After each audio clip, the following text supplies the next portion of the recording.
Hello everyone, Father Larry Young here at the long looked for come at last vineyard. So I'm here with the owner, Peter Byrne. How you doing, Pete? Good. So how long have you owned this vineyard? My grandfather bought it in 1942, and we had tobacco and corn and oats going into the end of the 20th century. And around the year 2000, my brother and my uncle started thinking seriously about grapes. And this row next to us is one of the first 3 rows we planted in 2004. Wow. So how many vines do you have now? What's the production out of this vineyard at this stage? How many pounds or? There's a lot of variation based on the weather. So we've had a couple wet years recently. We were down around 11 or 12 tons. But on a good year, 15, 18 tons for what we have. And we have new lots coming online. How many different kinds of grapes? We have about 10 commercial varieties right now. And we've got a couple more that we've planted that will be coming online over the next year or 2 or 3 to give us probably a total of, I think, of 14. Cool.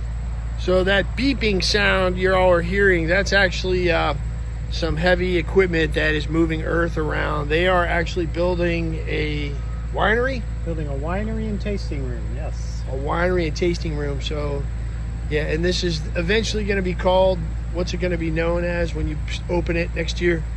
Corteau Vineyards. Corteau is the middle name of an uncle, our Uncle Pete, who passed away in 2017. But it's a family name that goes back to when my great-great-grandfather emigrated down from Quebec to the Pittsburgh area. Cool. So it's going to be the Corteau Vineyard. It's going to open next year, 2022. It's going to be really exciting for Southern Maryland to have a neat place to go to taste wine, buy wine. So now you know where to go, folks. And now we're going to actually do some harvesting. So I'm going to give you a sample of what that's like. Sometimes I jump in and help with the harvest, but my main job around here is shooting groundhogs, and I'm up to 24 as of right now. So anyway, not tooting my own horn or anything, but all right. Well, you ready? I'm ready. Let's rock it. So what is that stuff on there for? Just keep the birds away from the berries and stuff. It's called side netting. So this is a really healthy crop. It actually looks amazingly healthy. This has shown some degradation. So folks, I'm on vacation and I like to help out at this farm I hang out here. You know, this is like where I chill. This uncle that who they're naming this vineyard after, that he referred to, that is my former parishioner who I became very close to, this retired admiral. So he invited me to come here, and this is where I hang out a lot on my day off. So anyway, so these are classic Italian grapes here. These are called Sangiovese. So we spent the morning harvesting Petit Verdot on the other side. But yeah, these are really tasty actually.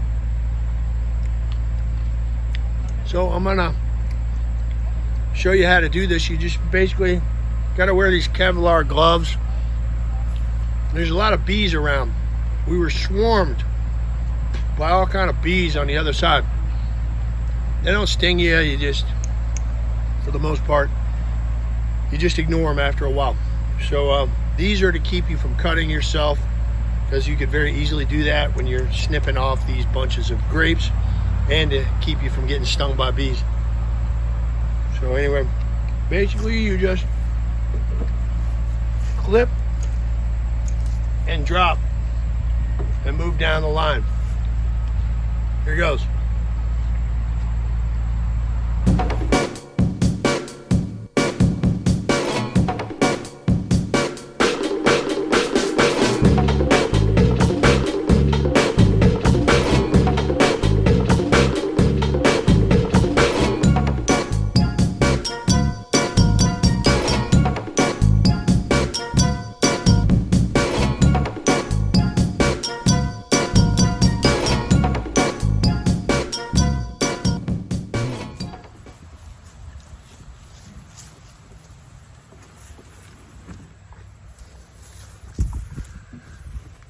So that's a basic idea, folks. I'll let you see what it looks like.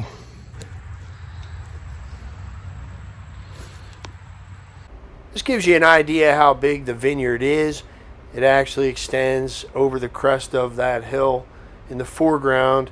You see the netting to keep the birds out on some of the vines is still up. This is the farmhouse where the foreman would live. This house actually predates the Civil War. Hey, check this out, folks. A real outhouse. Well, you haven't lived until you've experienced doing your business in a real outhouse. You can have a tour if you want.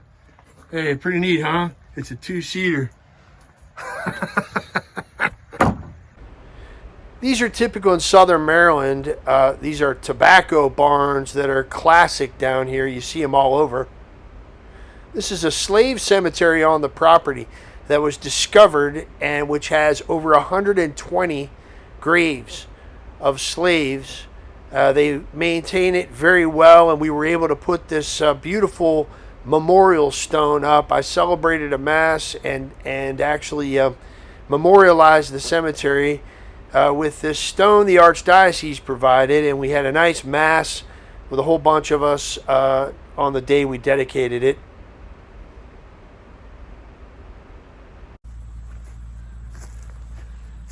So hopefully you all see how special this place is.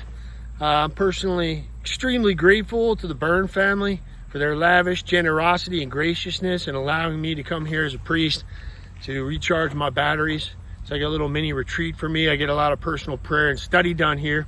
I have a little garage where I also work on cars, and then I shoot varmints. So I call it my grease and gun getaway. Maybe I should say God grease and gun getaway.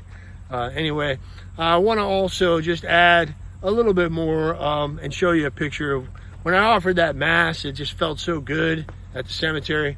That day we did that, I went around and physically blessed the entire cemetery with holy water. And in the story of that cemetery, I also want to add that Peter Byrne and his brother Gerald Byrne, the co-owners of the farm, their mother Julia, she's buried in the slave cemetery as well. So she wanted to be buried there because her love for this farm, but also in solidarity with those who were enslaved. So I just find that very inspiring and edifying. And we'll meet those people someday who are buried here. I often think about that, all the characters that must have been buried here that worked this property. So I've also made a much larger video where I interviewed Peter's brother Gerald, and we sat for a while. It was too long to add to this current video, but if you're interested, click on the video at the end and you can hear more about the history of this farm and a little bit more detail about vines and how they grow and where they generated this idea of a vineyard, all kinds of interesting things. He was a storehouse of knowledge. So I hope you enjoyed this, and make sure you add this to your bucket list to come to the Corteau Vineyards next year in 2022. Until then, God bless you.